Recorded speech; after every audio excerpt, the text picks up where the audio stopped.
कि ज़िंदगी में न जाने कहाँ कहाँ गिरोगे और कैसे कैसे चोट खाओगे। खुद उठना सीखो और माँ के पास आओ, मतलब अपनी खुशी के पास आओ खुद चलकर, और अपने गिरने का दोष किसी और को मत दो। अपनी ज़िंदगी में कोई कमी आ गई तो दोष किसी और को मत दो, ये इसकी वजह से हुआ। हम लोगों ने ये सीख लिया है। अब आप लोग जो टीवी में बहस देखते हैं, नेता लोग, एक पार्टी वाला दूसरी पार्टी वाला, घटना घट गई, प्रशासन गलत हुआ, आपका तंत्र जो है गलत था, बस वो अपनी गलती नहीं मानेंगे। तुरंत तुम्हारे यहाँ भी तो ये हुआ, तुम्हारे प्रदेश में ऐसा हुआ, तुम्हारे उसमें, उसकी गलतियां गिनवाना शुरू कर देंगे, जिससे वो आदमी अपने बचाव में लग जाए।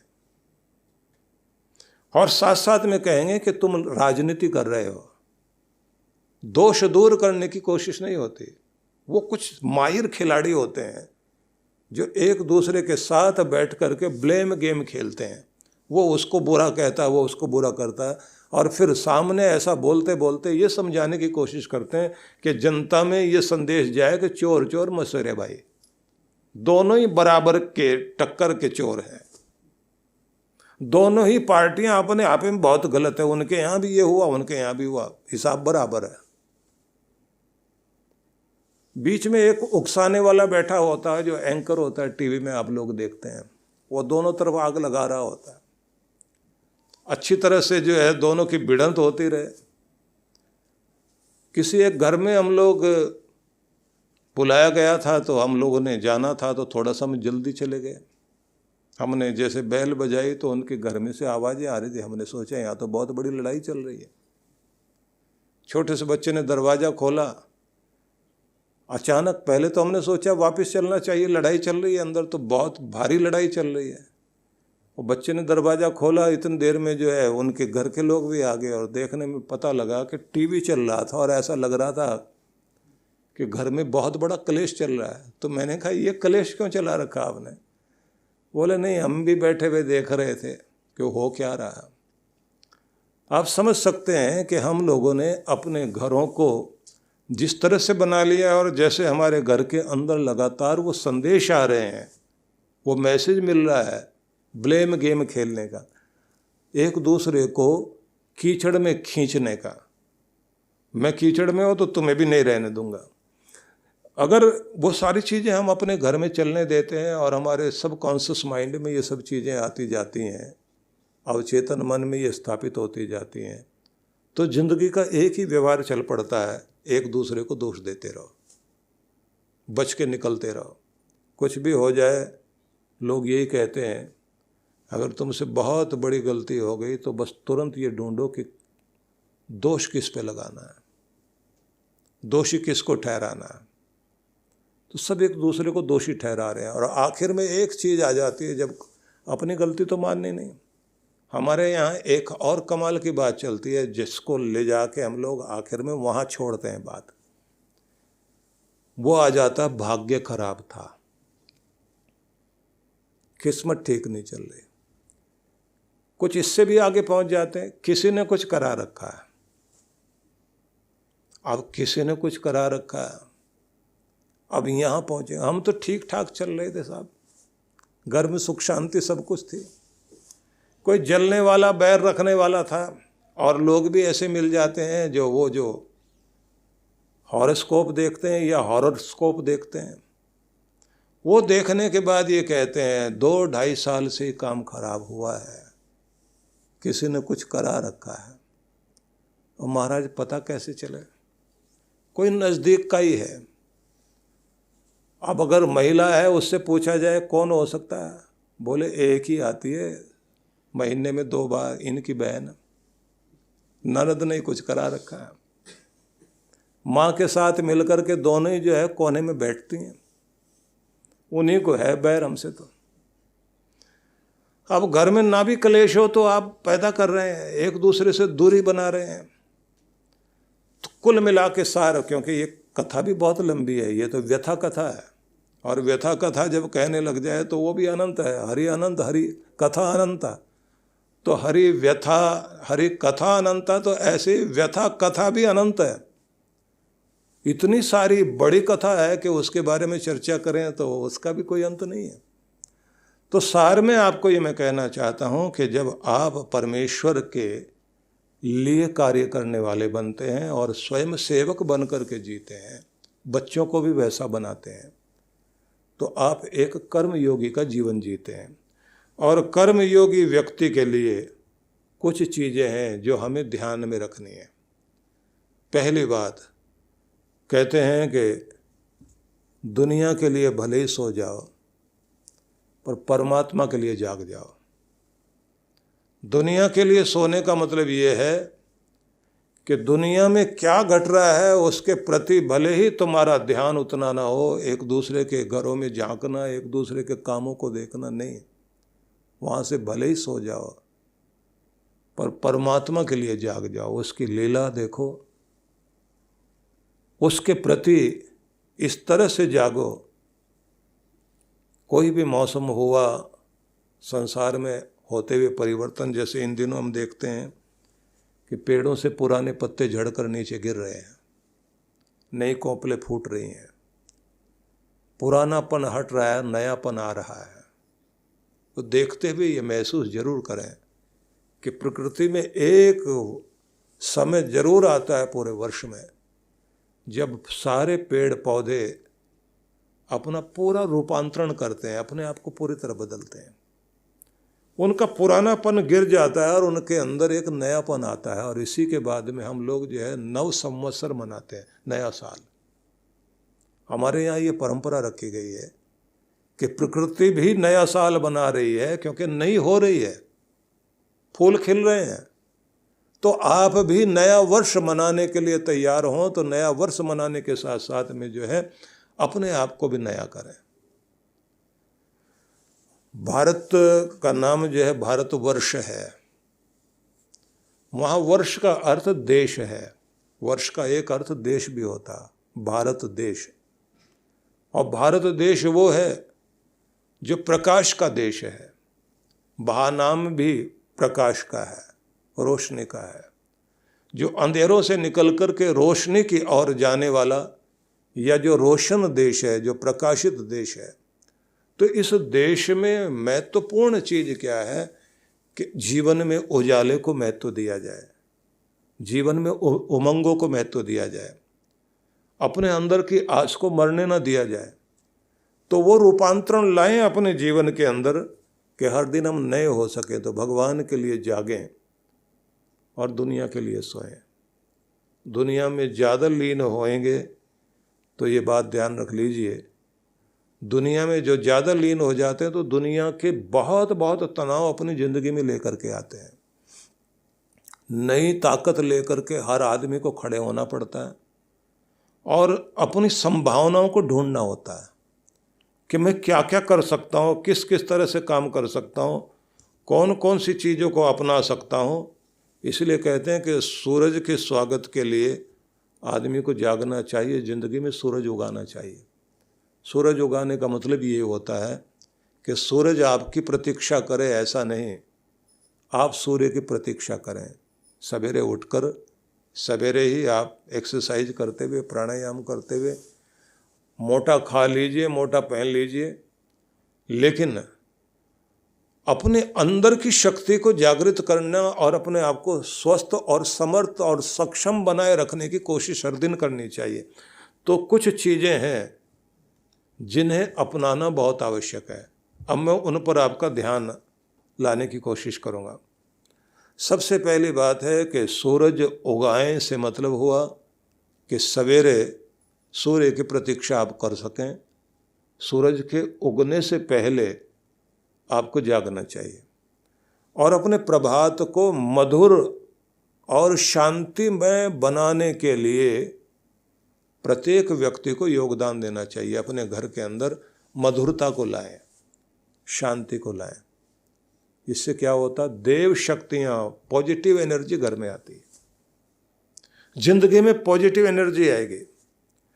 उसके बाद में आपको क्या करना है, अपनी कठिनाइयों से जीतने के लिए भगवान से शक्ति मांगनी है और भगवान ने जो भी आपके लिए कुछ दिया है उसकी नेमत को याद करके धन्यवाद से अपने दिन की शुरुआत करिए।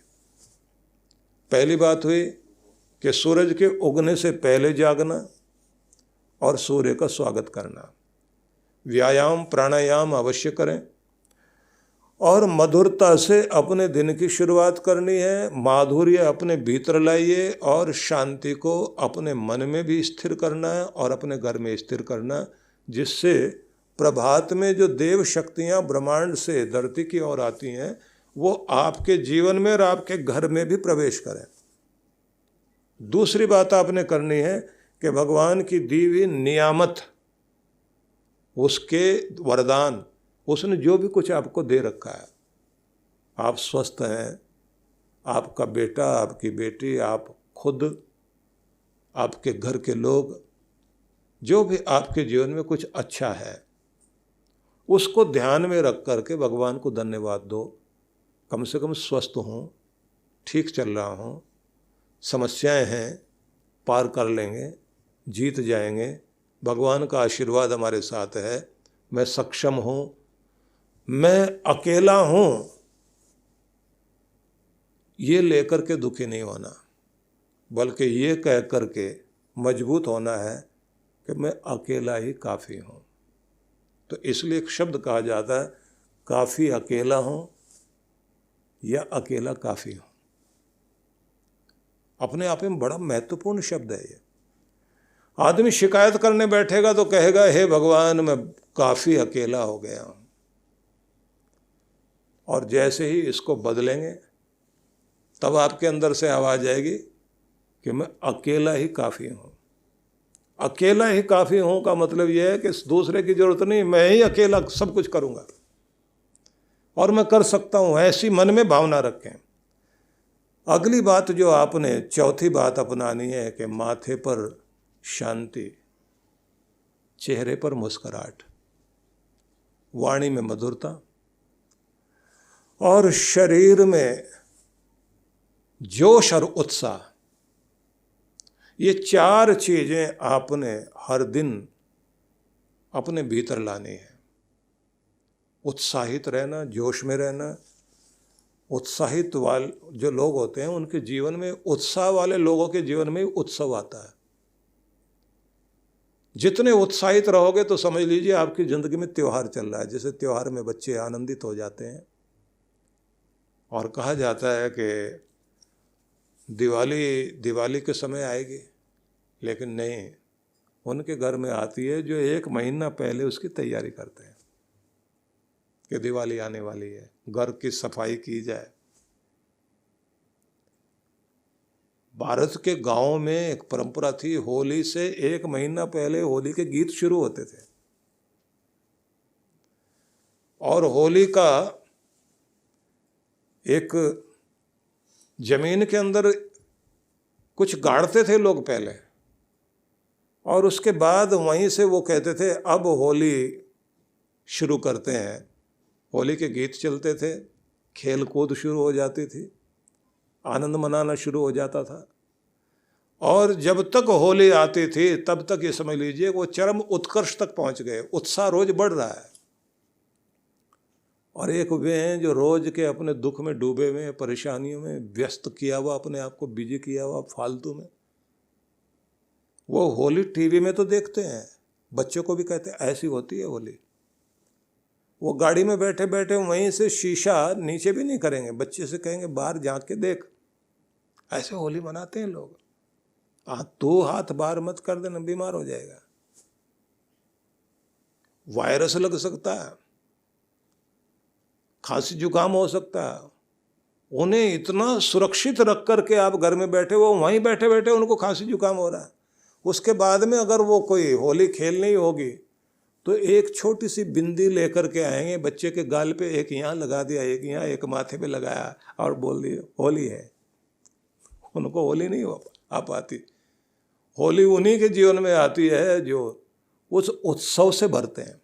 इसलिए मैं निवेदन करना चाहता हूँ कि हर दिन उत्साह चाहिए आपके जीवन में, उसके लिए तैयारी करनी होती है। जब आप तैयारी करते हैं जिंदगी जीने के लिए, जी भर के जिएंगे, नए उत्साह के साथ जिएंगे। ठीक है कि एक समस्या आ गई, समस्या हल करेंगे। इसलिए एक बात मानी जाती थी कि आपकी प्रेरणा शक्ति कौन, अगर आपकी प्रेरणा शक्ति कोई है, प्रेरणा शक्ति गुरु को माना जाता है। जहाँ से किरणें आ रही हैं आपकी तरफ, जहाँ से उत्साह आ रहा है आपके जीवन में, जहाँ से देख करके आप अपने आप को संतुलित करते हैं, ये जो उत्साह आपके जीवन में बनती रहती है, इस प्रेरणा के कारण आप उत्साहित रहते हैं, तो जीवन में उत्साह बना रहता है। तो हर दिन माथे पर शांति, चेहरे पर प्रसन्नता, वाणी में मधुरता, अंग अंग में जोश और उत्साह से भरे हुए अपने दिन की शुरुआत कीजिए। अशांत, कठोर और नाराजगी से भरकर घर से बाहर मत जाइए, और न अशांत, कठोर और नाराजगी लेकर घर में आओ। पुराने समय में लोगों ने एक आदत बनाई थी, घर बनते थे तो बीच में ड्योढ़ी होती थी, एक लकड़ी बीच में ऊपर उठी हुई थोड़ी सी, जिसको लांग कर अंदर आना होता था। आजकल नहीं बनाते उसको, और ठोकर लग जाएगी, गिर जाएगा आदमी।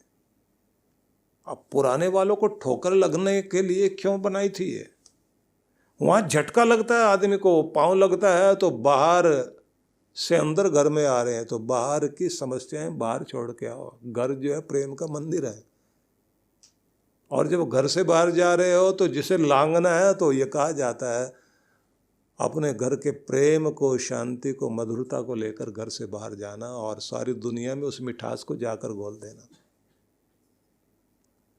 बाहर से शांति, मधुरता लेकर आना है। लेकिन कहते थे कि हाथ में भले पत्ता, फूल कुछ भी लेकर, खाली हाथ घर में मत प्रवेश करो, कुछ लेके तो आए तुम। और कहते हैं भूखा जाएगा तो भूखा ही रहेगा, कुछ खा के जाओ। विचित्र परंपराएं रही, तो इसलिए कहा जाता है भगवान के लिए यजन करने वाले बनो, भगवान के लिए कार्य करने वाले बनो। और एक शब्द और कहा गया, माम नमस्कुरु। तुम्हारा नमन, तुम्हारा वंदन मेरे लिए हो, झुकना तुम्हारा मेरे लिए हो। झुकना भगवान के आगे झुको, कुछ पाना है तो झुकना तो पड़ेगा। नमन भी एक माध्यम है उसके वंदन करने के लिए। कहते हैं कि भगवान के आगे वंदन करने के लिए मंदिर के सामने खड़े हो, और पीछे से कोई एम्बुलेंस की आवाज़ आ रही हो, तो एक बार मुड़कर उसके लिए अपनी प्रार्थना बाद में कर लेना, पहले मुड़ के उसके लिए प्रार्थना करो जो बीमार उस एम्बुलेंस में जा रहा है। भगवान से कहो कि मेरी पहली प्रार्थना उसके लिए है जिसको आज तुम्हारी कृपा की ज़्यादा ज़रूरत है। भगवान, उसका मंगल हो, शुभ मंगल हो। फिर मुड़ के आप अपनी प्रार्थना करो, भगवान मुझ पर भी कृपा रखना। तब माना जाता है कि जब आप सबके हो गए और अपने भी हो गए, तो भगवान आपका निश्चित रूप से हो जाएगा। और अगर केवल अपने बारे में सोचते और दूसरे के लिए नहीं सोचते, तो आप भगवान से भी दूर हो जाते। तो आप सबको मेरी बहुत बहुत शुभकामनाएं, और कल फिर हम लोग एक नए संदर्भ को लेकर के चर्चा करेंगे। आप सबके लिए मेरा बहुत बहुत आशीष।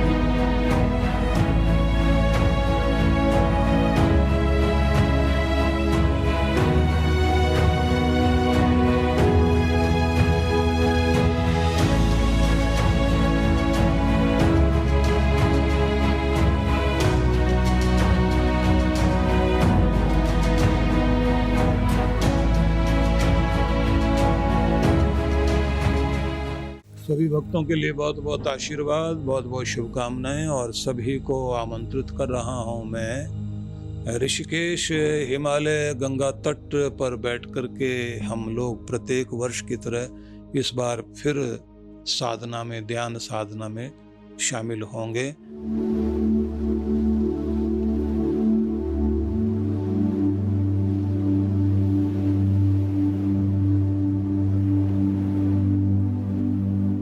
यह कार्यक्रम रहेगा 17 नवंबर से 20 नवंबर 2022।